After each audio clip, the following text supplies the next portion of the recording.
సరే, మనమిప్పుడు ఉండవల్లి అనే ఒక పూర్వీకుల ఇంట్లోకి వెళ్తున్నాం. అక్కడ అభిరామ్, శ్రావణీల పెళ్లి జరగబోతుంది. అయితే ఇది కేవలం ఒక పెళ్లి కథ అనుకుంటే పొరపాటే. ఇది ఒక కుటుంబం, వాళ్ల సంప్రదాయాలు, మారుతున్న కాలానికి మధ్య జరుగుతున్న ఒక అందమైన ప్రయాణం. తరతరాల వారసత్వాన్ని మోస్తున్న ఆ ఇంటి స్తంభాల కథ ఇది. గతాన్ని, భవిష్యత్తును కలిపే ఒక వారధి. పెళ్ళి అంటే కేవలం ఇద్దరు మనుషులు కలవడం మాత్రమే కాదు, రెండు తరాలు, రెండు ప్రపంచాలు కలవడమన్మాట. ఈ ఆలోచనే ఈ కథ మొత్తానికి పునాది. ఈ పోలిక ఎంత బాగుందో కదా! కుటుంబాన్ని ఒక మగ్గంలా ఊహించుకోండి. మరి పెళ్ళి? ఆ మగ్గం మీద రకరకాల దారాలన్నీ కలిసి ఒక అందమైన వస్త్రంగా మారే సందర్భం. ఇక్కడ ప్రతి దారానికి, అంటే ప్రతి బంధానికి ఒక విలువ ఉంటుంది. మరి ఆ కుటుంబం అనే మగ్గానికి అసలైన ఆధారమెవరు? వాళ్లే ఆ ఇంటి స్తంభాలు. ముందుగా గతాన్ని కాపాడే సంరక్షకుల్ని, అంటే కుటుంబ సంప్రదాయాలకు ప్రాణం పోసే పెద్దతరాన్ని కలుద్దాం. ఈవిడ వసుంధర పిన్ని, పేరుకే పిన్ని, కాని ఆ ఇంటికి ఒక వంటగది జనరల్ లాంటిది. ఆవిడకు ప్రతిదీ పక్కాగా, పర్ఫెక్టుగా ఉండాలి. పైకి చాలా కఠినంగా కనిపిస్తుంది, కాని ఆ కఠినత్వం వెనుక కుటుంబ గౌరవాన్ని నిలబెట్టాలనే తపన, చెప్పలేనంత ప్రేమ దాగి ఉన్నాయి. ఆవిడ పర్ఫెక్షన్ ఎలా ఉంటుందంటే, నేను కరివేపాకు లెక్కపెట్టాను 3 తక్కువున్నాయి అంటోంది. అంటే చూడండి, మనం కష్టాల్లో ఉన్నామని బయటివాళ్లు అనుకుంటారా అనేది ఆవిడ ఆందోళన. కానీ అదే చేతులతో ఎవరికీ తెలియకుండా శ్రావణి కోసం ఒక పట్టు సంచిని కుట్టింది. చూశారా? ఆవిడ ప్రేమ మాటల్లో కాదు, చేతల్లో కనిపిస్తుంది. ఇక రెండో స్తంభం వెంకటరత్నం బాబాయ్. ఈయనకు కుటుంబ హోదా అంటే ప్రాణం.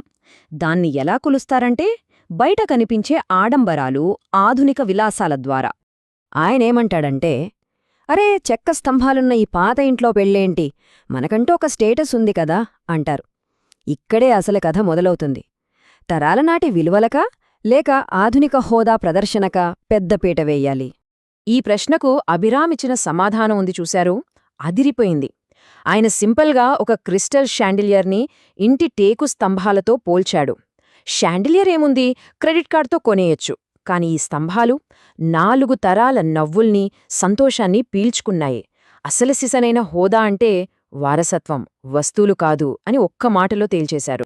సరే, ఈ పాతాకొత్త విలువల గొడవ ఒకవైపుంటే, ఇంకోవైపు ఈ పాత సంప్రదాయాల్లోకి టెక్నాలజీ కూడా దూరింది. మరి ఆ గందరగోళం ఎలా ఉంటుందో చూద్దాం. ఇదిగ్గో, ఈయనే చంటిబాబు. సోషల్ మీడియా యుగానికి బ్రాండ్ అంబాసిడర్ అన్నమాట. పెళ్లి మంత్రాల మధ్యలో కూడా వైరల్ కంటెంట్ కోసం వెతుకుతూ పవిత్రమైన కర్మల్లోకి డిజిటల్ ట్రెండ్స్ని బలవంతంగా తీసుకొస్తుంటాడు. పెళ్లి మంత్రాల మధ్యలో, కళ్యాణ్, ఆ కుండీ 3 అంగుళాలట్టు జరుపు, సినిమాటిక్ ట్రాన్సిషన్ కావాలి అని అరుస్తాడు. వింటుంటేనే నవ్వొస్తోంది కదా! నిజానికి ఇప్పటి కుటుంబాల పరిస్థితి ఇదేనేమో. పాత డాబాల మీద ల్యాప్టాప్లు, పవిత్రమైన పెళ్లిలో సినిమాటిక్ షాట్లు, అంతా ఒక అందమైన గందరగోళం. పాత, కొత్త రెండూ ఇలా కాస్త అసంపూర్ణంగా కలిసి బ్రతుకుతున్నాయి. మరి ఇంత హడావిడిలో అసలు కథానాయకులైన పెళ్లికూతురు, పెళ్లికొడుకు మనసులో ఏముంది? వాళ్లనొక ఆందోళన వెంటాడుతోంది, తమ వారసత్వాన్ని ముందుకు తీసుకెళ్లగలమా అని. ఇది శ్రావణీ భయం. ఈ ఇంట్లో నేను మామిడి చెట్టు ఎక్కిన శ్రావణిని, కాని సిటీకి వెళ్తే నేనొక ఉద్యోగిని మాత్రమే. ఒకవేళ మనం అనే ఫీలింగ్ను కోల్పోతే? ఇది తన ఒక్కదాని భయం కాదు, మనలో చాలామందిది. దీనికి అభిరామ్ చెప్పిన సమాధానం చాలా బావుంటుంది. గోదావరి నదిని ఉదాహరణగా తీసుకుంటాడు. నది ప్రవహించే కొద్దీ దాని ఆకారం, వేగం మారొచ్చు, కాని అది ఎప్పటికీ గోదావరి. అలాగే మన గుర్తింపు కూడా. వాతావరణం మారినా దాని సారాంశం మారదుంటాడు. దీన్నే మనం కుటుంబ నిర్మాణం అనొచ్చేమో. అంటే ఇల్లు అంటే 4 గోడలు కాదు, అది మనతో పాటు మనం మోసుకెళ్లే జ్ఞాపకాలు, విలువలు. దాని సరిహద్దులు మనం ఎక్కడుంటే అక్కడిదాకా విస్తరిస్తాయి. సరే, ఇక కథ క్లైమాక్స్కొచ్చేసింది. పెళ్లిలో అత్యంత ముఖ్యమైన ఘటం, కుటుంబంలోని ఈ భిన్న మనస్తత్వాలన్నీ ఒకేచోట కలిసే సమయం. పెళ్లిళ్లల్లో జీలకర్ర బెల్లం పెడతారుగదా, దానికి చాలా అర్థముంది. జీలకర్ర కొంచెం చేదుగా, బెల్లం తీయగా ఉంటుంది. ఈ రెండింటినీ కలపడమంటే జీవితంలో వచ్చే కష్టసుఖాల్ని ఇద్దరూ కలిసి పంచుకోవడమని అర్థం. ఇది కేవలం ఒక ఆచారం కాదు, ఒక పెద్ద జీవిత సత్యం. అవును, అలాంటి పవిత్రమైన సమయంలో సరిగ్గా మంత్రాలు చదువుతుండగా గాల్లోంచి ఒక ఫోన్ ఎగిరొచ్చింది. అది చంటిబాబు ఫోనే. ఆ క్షణంలో అందరూ ఒక్కసారిగా నిశ్శబ్దమైపోయారు. అయితే ఆ ఫోన్ ఎవ్వరికీ తగలకుండా పక్కనే ఉన్న బంతిపూల బుట్టలో పడింది. ఒక్కసారిగా ఆ నిశ్శబ్దం కాస్త నవ్వులతో నిండిపోయింది. అందరికన్నా గట్టిగా నవ్విందెవరో తెలుసా? ఆ ఇంటి పెద్దదిక్కు సత్యమ్మగారు. ఆ ఒక్క క్షణంలో ఆ కుటుంబం యొక్క నిజమైన బలం, ఆ అందమైన అసంపూర్ణత బయటపడింది. ఇక చివరిగా ఈ కథ మనకు చెప్పే అసలు సందేశమేంటి?